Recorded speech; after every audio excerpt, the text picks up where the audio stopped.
Welcome back to the Deep Dive. Today, our mission is to look at a set of sources covering a really unsettling true crime case.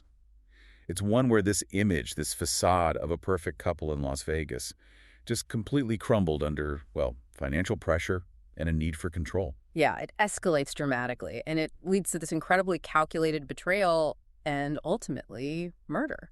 We're focusing on the sources that detail the life of Shauna Tiaffay, her tragic death, and the, frankly, shocking discovery of who was really pulling the strings. Exactly. It's a story about manipulation, too. How someone can use vulnerability. Shauna's story starts pretty bright, though. She was Shauna Ann Castleton originally. Right, she moved from Salt Lake City to Vegas back in '94. Yeah. She was 28 then, chasing that Vegas excitement, the glitz and glamour people talk about. And she seemed to find her footing there. Became a cocktail waitress at the Palms Hotel Casino, which was and is a pretty prestigious place. Yeah, the sources paint her as really popular, very positive. Friends called her a free spirit, someone with this kind of innocence about her, even working in that environment. And then there's George Tiaffay. On paper, he's the golden boy.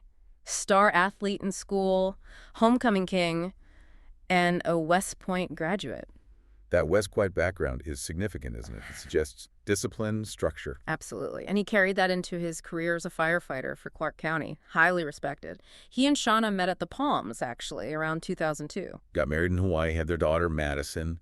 For a while, it looked like the dream, Yeah. George was seen as protective, charming, charismatic. The whole package, seemingly. But that idea of control, which maybe seemed protective initially, it becomes central later. It really does. Because the big turning point, according to all the sources, was the 2008 housing market crash. George apparently took a huge financial hit. Massive losses. It basically flipped their roles entirely. Shauna, the waitress, suddenly became the main breadwinner. And for someone like George with that background, that kind of alpha achiever persona, Yeah. that must have been incredibly difficult. Devastating, I'd imagine. Not just financially, but psychologically. His whole identity was likely tied up in being the successful provider. Losing that. Well, the stress didn't just cause arguments. No, it seems like it twisted into something much darker. A need to regain control, but in a really negative way. Exactly. The sources show the stress quickly turning into outright abuse, jealousy, resentment, constant control. There's that horrible moment Shauna shared with friends, George calling her a whore as she left for work. And their daughter Madison, just a little girl, heard it. That tells you how toxic things had become. It wasn't just behind closed doors anymore. No. And his controlling behavior started getting weird. Strategic, almost. Yeah. Like this friendship he struck up with a local homeless man, Noel Stevens. Noel Stevens, known as Greyhound, George would have him do odd jobs, yard work, that sort of thing. But Shauna found it really unsettling. The sources say she described it as creepy. She just didn't trust this guy or George's relationship with him. Yeah, and her instincts were spot on, weren't they? Looking back, George was basically cultivating an asset, someone outside the family, vulnerable, someone he could potentially manipulate. It's chilling. So Shauna clearly saw the writing on the wall. She did the right thing. She moved out, got her own place, a townhouse in Summerlin. They started sharing custody of Maddie, even tried marriage counseling for a bit. But Shauna was realistic. Hopeful, maybe, for her own future. But she knew the marriage was likely over. She even texted George something like, "Once we live separate, I don't think there's any going back." She was signaling the end. And for George, losing control of the finances and now potentially losing control of the marriage entirely. It seems that's when the planning really kicked in. That West Point discipline, but applied to something awful. The shift from sort of emotional lashing out to cold strategy. Yes, and that brings us to the practice run. Right, the staged break-in. About 3 weeks before the murder, Shauna gets home to her new apartment, and it's been ransacked. But it wasn't a typical burglary. Some sentimental things were gone, like her engagement ring things George would know she valued. But then the really strange stuff. Her bikini bottoms were stolen. Just the bottoms. And the intruder left something behind, a pair of men's boxer briefs. So bizarre. Why? What's the point of that? It's psychological warfare, really. Yeah. Stealing intimate items makes the victim feel personally targeted, vulnerable. Leaving male underwear, that suggests maybe a jealous lover or a random sexual predator. Diverts attention away from the estranged husband. Exactly. And it worked, initially. The police didn't connect it immediately, but Shauna was terrified, put completely on edge. Which was likely the point. It was a test of the setup. Okay, so the stage is set. Then comes the night of September 29th, 2012. Yeah. Shauna finishes her shift at the Palms. It's late.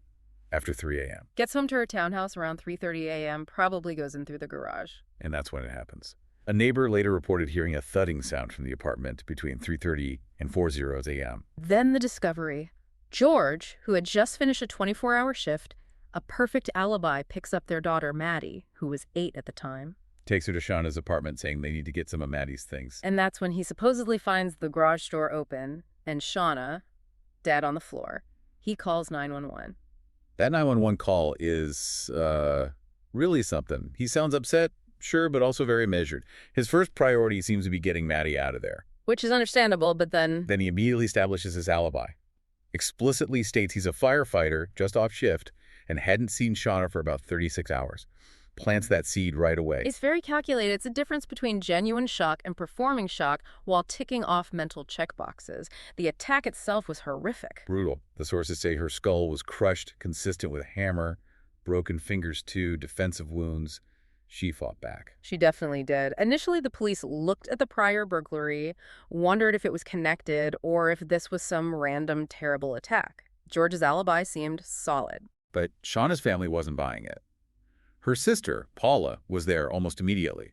She was actually talking to a grief counselor George had contacted. And Paula told the counselor straight up, I have my suspicions that her husband may be involved in this. Wow. Right from the beginning. It shows how much Shauna must have confided in her family about George's behavior. They knew, they felt the danger. So the family suspects George, but the police are still working through leads. Then, 9 days later, the case breaks. And it's because of Noel Stevens, Greyhound. He couldn't keep quiet. A guy called Big Will goes to the police, says his friend, Noel Stevens, this homeless guy, is bragging about killing a woman with a hammer. Bragging and laughing about it, saying he just completed a mission. That language, efficient. It sounds like something someone else told him to say, doesn't it? Like he was given instructions. Definitely. So the police track down Noel Stevens. Initially, they just hold him on some minor drug charges while they dig deeper. And near his campsite, out in the desert where he lived in a tent, they find the physical evidence. Blood-soaked trousers, bloody underwear. And the crucial piece, a small laminated price tag for a hammer. That little tag is what starts to unravel everything for George. The police check Noel's phone records. And who's in his contacts? Just one number that connects everything. George, the firefighter. Noel admits, yeah, George is his friend. But the nail in the coffin is the CCTV. The police trace that hammer tag back to a specific store. And there it is, clear as day on the security footage. George Tiaffay and Noel Stevens together at the checkout. Buying the hammer. The murder weapon. Buying a hammer, the type used in the murder. It completely destroys George's carefully constructed image and alibi. There's no explaining that away as just helping out a friend with yard work tools, not given the context. No way. And faced with that, Noel Stevens folds. He confesses everything. Yep, tells them George paid him $600 cash. Just $600. Unbelievable. With a promise of tens of thousands more from insurance money later. Right. Noel says George gave him a copy of Shauna's apartment key, dark clothes to wear, and specifically told him to stage that earlier burglary. As a practice run. To test security, test the plan, and confuse the police later. It's just layer upon layer of cold calculation. Noel even described the attack itself. Horrifying details. Hiding, waiting for her, following her upstairs. Shauna apparently begged him, asking, "Why are you doing this?" As he hit her. 17 times, the sources say. And then there's that detail about the hammer itself. George's specific instructions. Yeah, this is almost surreal. Noel testified that George, the planner, told him not to use a wooden hammer because the handle might break during the attack. He advised using a fiberglass one. He was thinking about the material integrity of the murder weapon. Exactly. The irony. Noel didn't listen. He used a cheaper wooden one he already had. And it broke. It did. He had to finish the attack just using the hammerhead. It just underscores George's meticulous, detached planning, down to the potential failure points of the weapon. So when George finds out the police have connected him to Noel, Yeah. that the CCTV exists, what does he do? His composure finally cracks. Completely. He gets in his truck, drives it over 80 miles an hour straight into a concrete barrier. A clear suicide attempt. The investigators found no skid marks, no braking at all. He only survived because of his seatbelt and airbags, apparently. 2 days later, still in the hospital, the police formally arrest him for Shauna's murder. And his reaction, after all the planning, the lies, the manipulation. Yeah, that's all he said.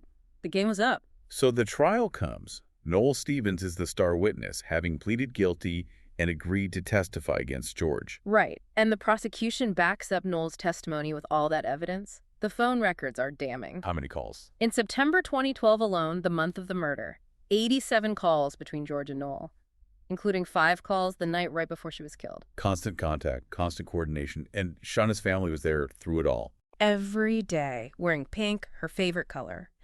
They even gave the lead prosecutor Shauna's lucky poker chip for strength, a powerful symbol. What could the defense even argue against all that? Their only real play was to discredit Noel Stevens. They argued he was manipulative, unreliable. They brought up his admission under cross-examination that he sometimes suffered from auditory and visual hallucinations. Trying to plant doubt, suggesting Noel made up George's involvement. Pretty much. Claiming the CCTV just showed them buying tools for yard work, trying to normalize it. But it was a tough sell against the sheer weight of the other evidence. Especially the timing, the prior burglary, the sheer number of calls. It all fit together too perfectly. The jury thought so too. After deliberating for 3 days, they came back. Guilty. First-degree murder, conspiracy, 6 other counts. And the sentence. Life without the possibility of parole. Plus another 81 years tacked on. The judge was blunt, called the crime just pure evil. Did George show any remorse? None reported. His sister-in-law Paula said she was satisfied he'd be locked away, his control finally gone. He did try to appeal, though. Oh, yeah.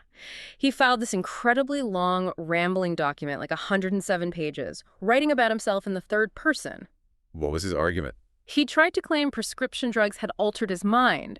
And, get this, he said he thought God directed him to perpetrate a crime to protect his child.